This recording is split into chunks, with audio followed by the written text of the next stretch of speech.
Russ, thanks for talking with us today. You helped develop a new application that is meant to help folks find USPS collection boxes around the country. Can you explain how you came up with this idea and how you want people to use it?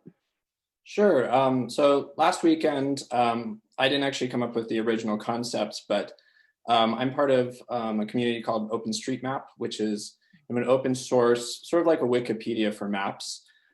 So in one of the Slack channels for that, someone named Mikkel Marin, who's the community manager at a company called Mapbox, who's done a lot of this kind of work, started thinking about post office boxes and some of the news about them disappearing. So he kind of reached out, and by last Saturday morning, he and I started developing this application. So we had a really simple idea, which was we had full data set of all 205,000 USPS collection boxes that was acquired through a Freedom of Information Act request last year by someone named Nathan Story out in Boston. So we had this data set, and then it seemed like a pretty straightforward process to say, okay, maybe we can take this set and then allow users to just say, is the collection box there or is it not? That was kind of the original concept, a very simple, is the box still there or has it been removed?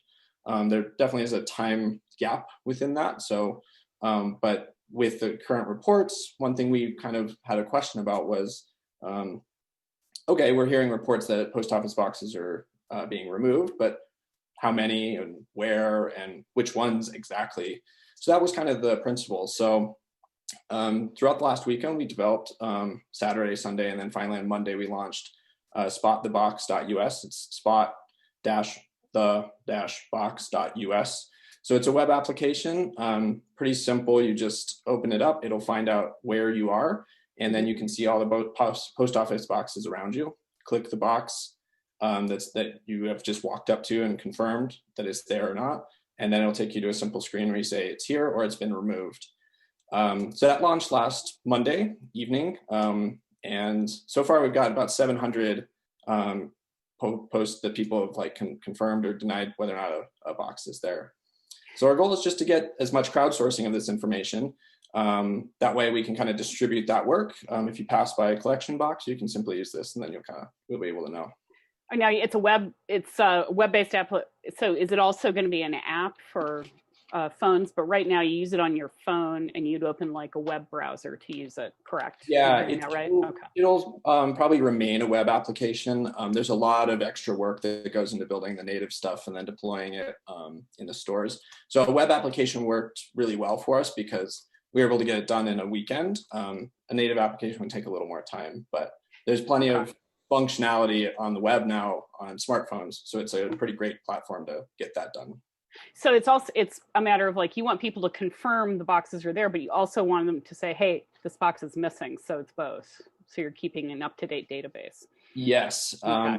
Actually, mid last week, we added another option, which was there's some reports and it's kind of fuzzy on what it means, but of boxes being locked.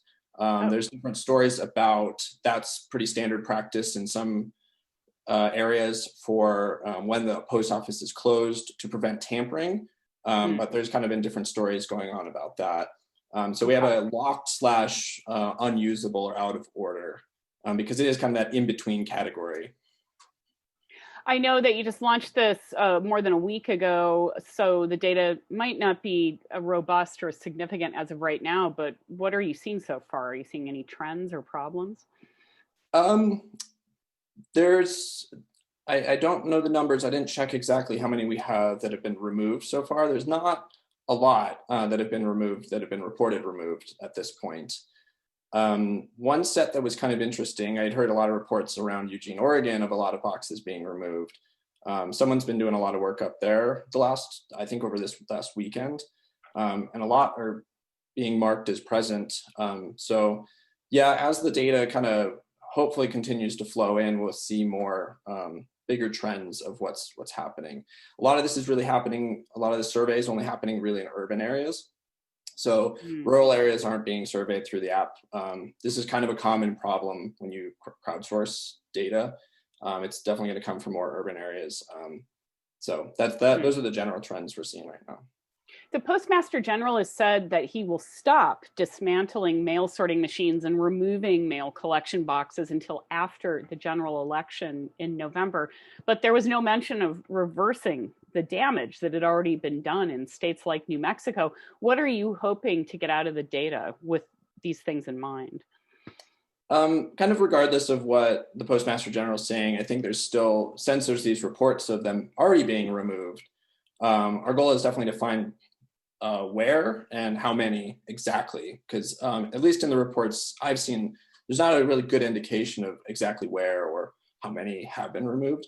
So since we have kind of an older data set from 2019, there will have been possibly some removal that happened from September of 2019 and up until this latest news of more being removed. But we can kind of get a sense of which ones might have been removed. And then if they are replaced, we are working on a feature to have multiple survey passes so that we can kind of get a time series of and correct information as well. So that's kind of the bigger goal. It's hard to know, at the level we have 700 doesn't quite tell the story. We haven't set a mark that we'd like to hit, but definitely, as many of the boxes as possible is our goal. The post office is calling it a false narrative that Louis DeJoy is trying to influence this election. Does the reason matter, or does the impact of pulling a collection box or sorting machine the same, regardless of why? I mean, I would say it does matter. Kind of the election is a added impact to that.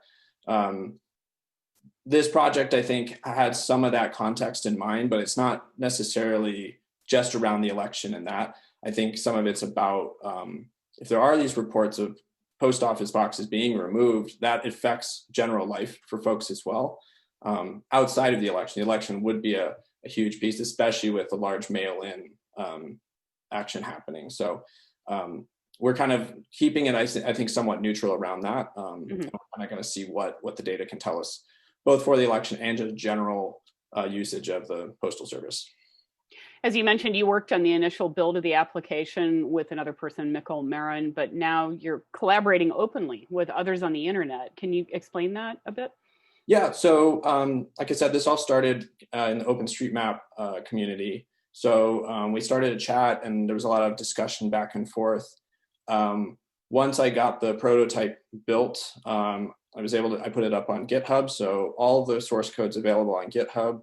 It's open source licensed under an MIT license, which generally it's a pretty simple license that anyone can kind of do roughly anything with the code should they wish. We've had about, I think, 6 contributors contribute code, and then there's lots of discussion happening. The name of the box was named by somebody else. Some of the colors of how to pick some of these pieces have been picked by other people.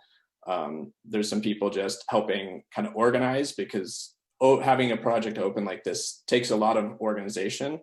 I'm definitely kind of the maintainer and the main contributor right now. But it can kind of be a full-time job of kind of managing questions, comments, feature requests. So it's been great to have a lot of help. And every day more people are looking at the repo and starting to join in the discussion. And what does the future look like for this? You mentioned that a second project might be in the works to visualize and share the data collected. Yeah, we haven't talked about that too much, but I think there would be a good follow-up, which is after we've collected all this information, kind of look at how it was collected, when it was collected, and eventually if we can get this new feature to show multiple passes on a box. So if someone reports it removed, someone then reports it present, any sort of crowdsourcing, there's some data control that you have to do within that, because there is, kind of call it like graffiti or, vandalism that can happen with the data. So we can kind of help tease that out, and then just present the data instead of it being a data collection tool. Another big feature we want is photo documentation. So we're working on that so that you can access your camera phone and take a photo of a removed box or of the box. And that will help, I think, improve the data quality. So something to also browse all of that, because all of a sudden you get a lot of information and you might be able to want different ways to slice and dice it. So we haven't talked too much about that follow-up, but I think that is going to be an essential piece of, after we collect all this data, what do you do with it? And we want it to be open and available. Great. This is really interesting. Russ, would love to hear how this evolves as you guys build it out. Yeah, thank you for chatting with me about it. I really appreciate it. Thanks for coming on.